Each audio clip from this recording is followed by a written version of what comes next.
The North Pole is the northernmost point on the globe and is defined as the point in the northern hemisphere where the Earth's surface meets its axis of rotation.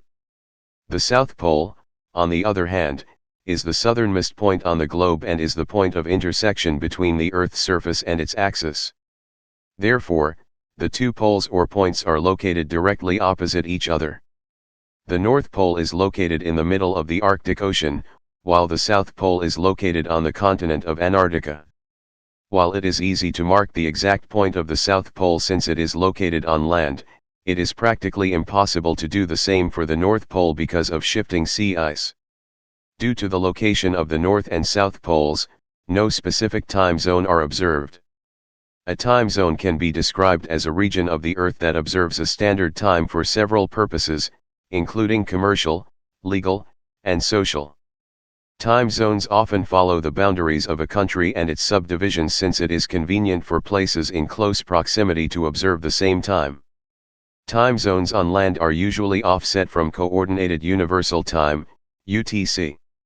The Earth's rotation means that time zones are determined by the lines of longitude that connect the North and South Poles, and divide the globe into different time zones.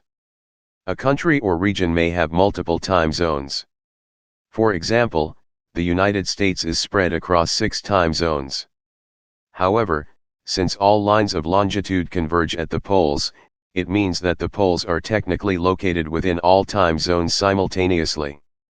In most parts of the globe, lines of longitude determine the local time, such that the specific time is synchronized to the position of the sun in the sky. However, this does not apply at the North and South Poles, where the rising and setting of the sun occurs only once a year.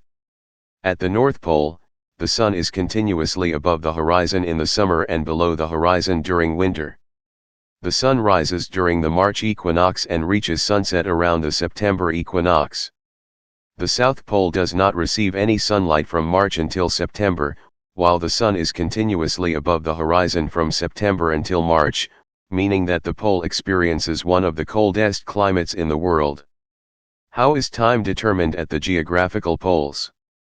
While there are no permanent human settlements at the poles and no specific time zone has been assigned to either pole, explorers and polar expeditions choose to follow any time zone deemed convenient.